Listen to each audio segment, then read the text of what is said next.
রাজকুমার জন্ম থেকেই দৃষ্টিহীন রাজকুমার। বয়সের ভার আর অন্ধত্ব কেউই হার মানাতে পারেনি রাজকুমারকে।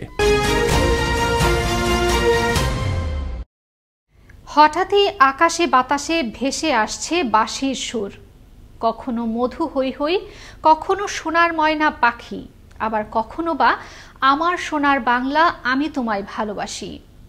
শুনলে মনে হবে দেশ বরেণ্য কোনো বংশীবাদক বুঝি সুর তুলেছেন কোনো জাদুকরি বাঁশিতে।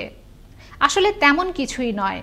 দৃষ্টি প্রতিবন্ধী রাজকুমার নামের এক ব্যক্তি সংসারের তাগিদে রংপুর শহরের আনাচে কানাচে এভাবেই বাঁশিতে সুর তোলেন। রংপুর থেকে মাহফুজ আলম প্রিন্সের প্রতিবেদনে থাকছে বিস্তারিত। রাজকুমার জন্ম থেকেই দৃষ্টিহীন রাজকুমার।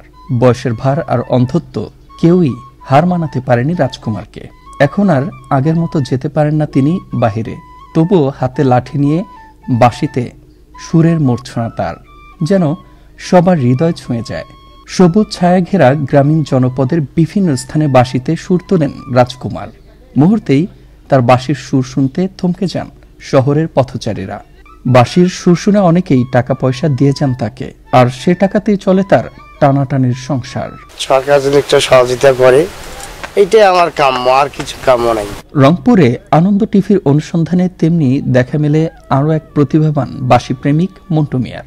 শখের বসে শিখেছেন বাঁশি বাজানো, আর বর্তমানে বাঁশির সুরেই চলে তার জীবন। পৃথিবীটা সুখের জায়গা আমি মনে করি না, সংসারও তো সুখ নেই তেমন, অশান্তি, বয়স ভারী দিতেছে, কাজ তেমন করতে পারি না, নিলাম, এই কারণে এটা ভালো লাগে কাকা।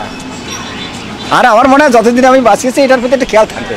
বাঁশিওয়ালাদের কষ্টের এই জীবনযাপন নিয়ে কথা হয় সাধারণ মানুষের সাথে।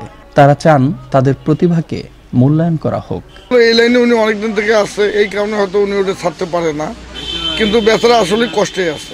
হ্যাঁ, সরকার থেকে যদি ওনাকে সহযোগিতা করে তো খুব ভালো হয় ওনার জন্য আর কি। উনি যেন একটু ভালোভাবে চলতে পারে, ভালোভাবে থাকতে পারে, খাইতে পারে, এটাই আমাদের কাম্য। বসেন, আমাদের কোনো অসুবিধা নেই, আপনি বাঁশি আপনার ব্যবসা, এটা আমাদের কোনো ক্ষতি নেই। তবে অবহেলিত এই জনগোষ্ঠীকে সমাজ উন্নয়নের মূল স্রোতধারায় আনার চেষ্টা অব্যাহত রয়েছে বলে জানালেন এই সমাজ সেবা কর্মকর্তা। আপনারা যেহেতু আমাদের এরকম অসংখ্য প্রতিবন্ধী আছে, যাদের মেধা আছে, মনন আছে, তারা হয়তো বিকশিত হতে পারতেছে না। আমরা চেষ্টা করতেছি, আমরা কিন্তু বিভিন্নভাবে প্রতিবন্ধীদেরকে তাদেরকে কর্মসংস্থান করার সুযোগ সৃষ্টি করে দিচ্ছি। সমাজের এই অবহেলিত মানুষরা হয়ে উঠুক প্রজ্বলিত দীপশিখা, তাদের এই প্রতিভা ছড়িয়ে পড়ুক সবার ঘরে ঘরে, এমনটাই প্রত্যাশা সবার। মুস্তফা কামাল তোহা, আনন্দ টিভি, ন্যাশনাল ডেস্ক।